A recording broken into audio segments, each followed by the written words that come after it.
నమస్కారం. TCN news కి స్వాగతం. ముందుగా ముఖ్యాంశాలు. ఆపదలో ఉన్నవారికి అండగా ఉంటున్న సీఎం సహాయ నిధి పాలకొల్లు నియోజకవర్గంలో స్పష్టం చేసిన రాష్ట్ర మంత్రి డాక్టర్ నిమ్మల. భీమవరం మండలం తుందూరు గ్రామంలో ఇంటింటికి వెళ్లి ప్రజా సమస్యలను తెలుసుకున్న Telugu Desam polit bureau member Seetharamalakshmi. వెంట ఉన్న స్థానిక నాయకులు, కార్యకర్తలు. విద్యుత్ స్మార్ట్ మీటర్లకు వ్యతిరేకంగా తణుకు కరెంట్ ఆఫీస్ ముందు ధర్నా చేసిన కాంగ్రెస్ పార్టీ కార్యకర్తలు. అధికారులకు వినతిపత్రం అందజేత. పర్యావరణ పరిరక్షణ కోసం పైడిపర్రిలో మొక్కలను నాటిన Umar Alisha rural development trust సభ్యులు. పరిరక్షించుకోవాలని ప్రజలకు విజ్ఞప్తి. వెంకటరామన్నగూడెం గ్రామంలో తేనెటీగల పెంపకంపై శిక్షణ ఇచ్చిన శాస్త్రవేత్త డాక్టర్ విజయలక్ష్మి. అమరావతిలో 150 పడకల గల ఈఎస్ఐ సూపర్ స్పెషాలిటీ ఆసుపత్రిని ఏర్పాటు చేయనున్న ప్రభుత్వం. రాజమండ్రిలో ప్రకటించిన రాష్ట్ర కార్మిక శాఖ మంత్రి వాసంశెట్టి. ప్రజా సమస్యల పరిష్కారం కోసం చిత్తశుద్ధితో కృషి చేయాలి. నిడదవోలులో వైఎస్ఆర్ కాంగ్రెస్ పార్టీ కార్యకర్తలకు ఉద్బోధించిన మాజీ ఎమ్మెల్యే శ్రీనివాస్ నాయుడు. ఆంధ్రప్రదేశ్లో వేగవంతమైన అభివృద్ధి పనులు అమలాపురంలో వెల్లడించిన ఎమ్మెల్యే ఐతాబత్తుల. రావులపాలెం సొసైటీ అధ్యక్షునిగా పదవి బాధ్యతలు చేపట్టిన డీసీఎంఎస్ మాజీ చైర్మన్ సత్యనారాయణ రెడ్డి. అభినందించిన నాయకులు, అభిమానులు. ఉత్పత్తుల తయారీలో నాణ్యతా ప్రమాణాలకు ప్రాధాన్యతనివ్వాలి. ఏలూరులో వర్తకులకు సూచించిన జిల్లా కలెక్టర్ వెట్రిసెల్వి. సీఎం సహాయ నిధి పేద ప్రజలకు ఎంతగానో ఉపయోగపడుతుందని రాష్ట్ర జలవనరుల అభివృద్ధి శాఖ మంత్రి డాక్టర్ నిమ్మల రామానాయుడు పేర్కొన్నారు. పాలకొల్లు నియోజకవర్గంలోని గురువారం 82 మందికి 61 లక్షల రూపాయలు ముఖ్యమంత్రి సహాయ నిధి చెక్కులను పంపిణీ చేసి మాట్లాడారు. ప్రజల సంక్షేమమే లక్ష్యంగా కూటమి ప్రభుత్వం పనిచేస్తుందన్నారు.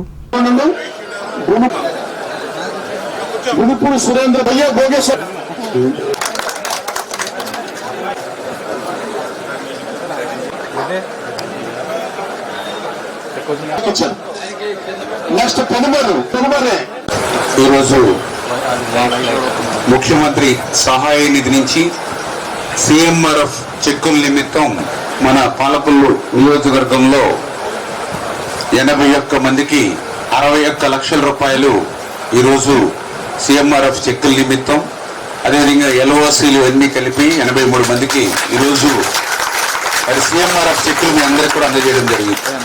దయవుంచి మీరందరూ కూడా ఒక ఆలోచన చేయవలసిన అవసరం ఉంది. గత 5 మాకు పని లేదు.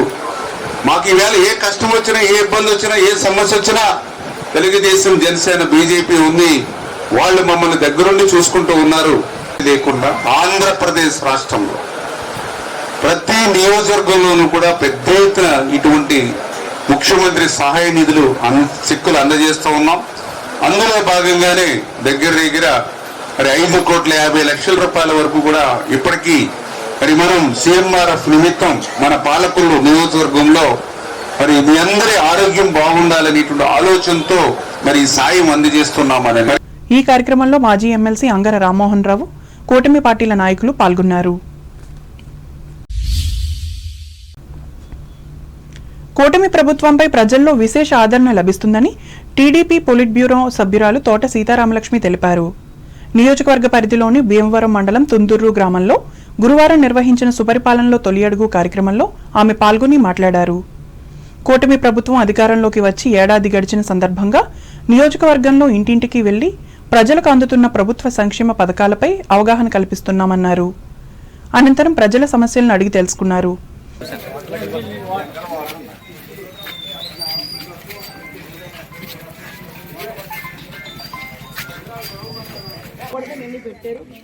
అందుతున్నాయో లేదని మేమందరం కూడా వచ్చాము. అందరం కూడా గ్రామాలు ఇది అమల్లో పెట్టి ఎవరైతే ఇక్కడ పెద్దవాళ్ళు ఉన్నారో ఆలోచన తీసుకోండి, ఒక మంచి ఆలోచన తీసుకుని పార్టీ జనసేన కావచ్చు, తెలుగుదేశం కావచ్చు, మనం అందరం కలిసి పనిచేసి ముందుకెళ్ళాలి మనస్ఫూర్తిగా కోరుకోడి. కానీ కూడా రైతు బంధు రేపు వేళ రైతులు వేస్తున్నట్టున్నారు కాబట్టి చూడండి ఎంత మంచి కార్యక్రమాలు మన రాష్ట్రంలో, దేశంలో జరుగుతున్నాయో. అలాగే ఇక్కడ బీజేపీ, తెలుగుదేశం, జనసేన చాలా చాలా సంతోషం. ఇది 30వ తారీఖు వేళ ఆఖరి రోజు, నెల మనకు టైం ఇచ్చారు. నెల రోజులు బ్రహ్మాండంగా మనం అందరం చేస్తాం. ఈ రోజున ఇక్కడ అందరూ కలవటం తుందూరు గ్రామంలో చాలా చాలా సంతోషాన్ని మీ అందరికి తెలియజేస్తూ సెలవు తీసుకుంటున్నాను. ఈ కార్యక్రమంలో పార్టీ రాష్ట్ర కార్యదర్శి కోళ్ల నాగేశ్వరరావు, మండల అధ్యక్ష కార్యదర్శులు కొయ్యలగడ్డ గణపతి, కోళ్ల సీతారాం, కలిదిండి రామచంద్రరాజు, అగ్నికుల క్షత్రియ కార్పొరేషన్ డైరెక్టర్ నాగిడి తాతాజీలు పాల్గొన్నారు. విద్యుత్ స్మార్ట్ మీటర్ల విధానాన్ని తొలగించాలని కోరుతూ తణుకు కాంగ్రెస్ కార్యకర్తలు గురువారం విద్యుత్ సబ్స్టేషన్ ముందు ధర్నా నిర్వహించారు. అనంతరం అధికారులకు వినతి పత్రాలు అందించారు. ఈ కొత్త పద్ధతి వల్ల సాధారణ ప్రజలు ఇబ్బందులు ఎదుర్కొంటున్నట్లు పేర్కొంటూ నినాదాలిచ్చారు.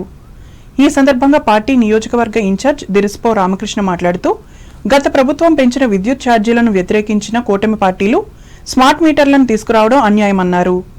ఇప్పటికైనా ప్రభుత్వం స్పందించి దీనిని రద్దు చేయాలని దిరిస్పో డిమాండ్ చేశారు.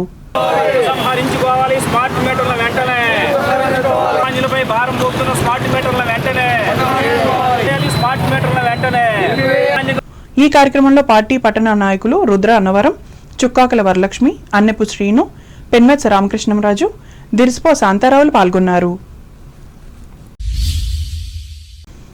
విశ్వ విజ్ఞాన విద్యా ఆధ్యాత్మిక పీఠం అనుబంధ doctor Umar Alisha rural development trust ఆధ్వర్యంలో తణుకు పట్టణ పరిధిలోని పైడిపరులో మొక్కలను నాటారు. పీఠం సభ్యులు మేనేడి వెంకట నరసింహారావు, మేనేడి రామలక్ష్మిల సౌజన్యంతో జరిగిన ఈ కార్యక్రమంలో డివిజన్ కన్వీనర్ వల్లూరి రామకృష్ణ, జనసేన నాయకులు మారిశెట్టి మురళి తదితరులు పాల్గొన్నారు.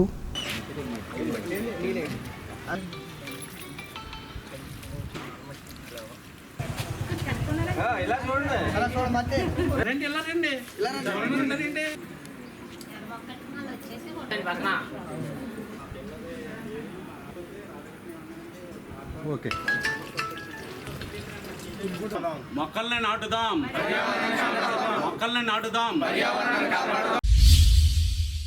తనను కాదని రష్యా నుంచి ఆయుధాలను, చమురును కొనుగోలు చేసుకుంటున్న భారతదేశంపై కక్ష తీర్చుకునేందుకు చేస్తున్న అమెరికా ప్రయత్నాలను దేశ ప్రజలు తిప్పికొట్టాలని సామాజిక న్యాయ పోరాట సమితి రాష్ట్ర వ్యవస్థాపక అధ్యక్షులు పేరూరి మురళీకుమార్ తణుకులో గురువారం పిలుపునిచ్చారు. భారత ఉత్పత్తులపై 25% సుంకం విధించడం అన్యాయమని ఆయన పేర్కొన్నారు. స్వేచ్ఛా వాణిజ్యమే తమ సిద్ధాంతమంటూ పెట్టుబడిదారీ వ్యవస్థ గురించి గొప్పగా చెప్పే అమెరికా ఆచరణలో అందుకు విరుద్ధంగా ఎందుకు వ్యవహరిస్తున్నదని ఆయన ప్రశ్నించారు.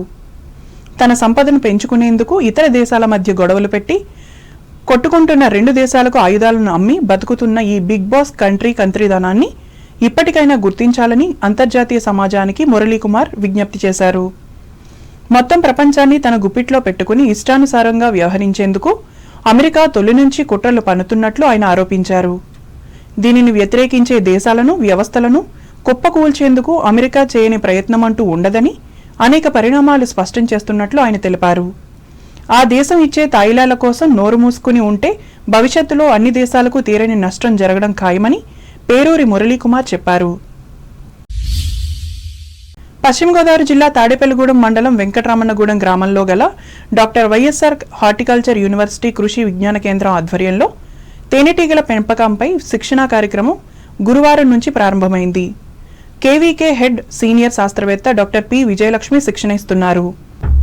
శాస్త్రీయంగా తేనెటీగల పెంపకం, వాటి సంరక్షణ, యాజమాన్యం, తేనె తీసే విధానం, ప్రాసెసింగ్ తదితర అంశాలపై అభ్యర్థులకు సమగ్రంగా వివరిస్తున్నారు. తేనె పెట్టెలలో రాణి ఈగతో పాటు పోతు, కూలి ఈగలు చేసే పనులను తెలియజేశారు. ఆసక్తి కలిగిన యువకులు, మహిళలు, రైతులను తేనెటీగల పెంపకం వైపు ప్రోత్సహించేందుకు యూనివర్సిటీ చేపట్టిన ఈ శిక్షణా తరగతులు 3 రోజుల పాటు కొనసాగుతాయి. తేనెటీగల సంతతి అంతరించిపోతున్న తరుణంలో గ్రామీణ యువతకి, స్త్రీలకి, రైతులకి తేనెటీగల జాతులు, వాటి సంతతిని సంరక్షించే భాగంగా కృషి విజ్ఞాన కేంద్ర వెంకటరామన్నగూడెం నందు శాస్త్రీయంగా తేనెటీగల పెంపకం, వాటి సంరక్షణ, వాటిని పెంచే విధానం, తేనె తీసే విధానాలు, వాటికి వచ్చే వ్యాధులు, రోగాలు, చీడపీడల గురించి 20 మంది గ్రామీణ యువత, స్త్రీలు, రైతులకి 3 రోజుల పాటు శిక్షణా కార్యక్రమం చేపట్టడం జరిగింది. దీనిలో భాగంగా తేనెటీగల పెంపకం గురించి వాటికి థియరీ వివరించడం జరిగింది. ఆ తర్వాత ఈ యొక్క తేనెటీగ పెంపక కేంద్రం కేవీకే నందు తేనెటీగలలోని రకాలు రాణిగా, కూలీగా, పోతీగా ఏ విధంగా గుడ్లను పెట్టడం, వాటిని సంరక్షించుకోవటం, కూలీ ఈగలు ఏ విధంగా తేనెని తయారు చేస్తాయి, తేనెటీగల కాలనీని ఎలా సంరక్షించుకుంటాయి, ఆ పద్ధతిని వివరించడం జరిగింది. ఆ తర్వాత ఈ యొక్క శిక్షణా కార్యక్రమంలో తేనెని శాస్త్రీయంగా ఏ విధంగా ప్రాసెస్ చేయటం, అంటే నాణ్యమైన తేనె కొరకు మిషనరీని ఉపయోగించి ఏ విధమైన కలుషితం లేకుండా నాణ్యమైన తేనెని తయారు చేసి బాటిలింగ్ వరకు ఆ ప్రక్రియను వివరించడం జరిగింది. Vice chancellor doctor K Gopal ఆధ్వర్యంలో విస్తరణ సంచాలకులు డాక్టర్ బి గోవిందరాజులు పర్యవేక్షణలో KVK head senior scientist doctor P Vijayalakshmi ఈ కార్యక్రమాన్ని నిర్వహిస్తున్నారు. Master beekeeping Veddulla Raviteja సిబ్బంది పాల్గొన్నారు. ఇప్పుడు వాణిజ్య ప్రకటనలు.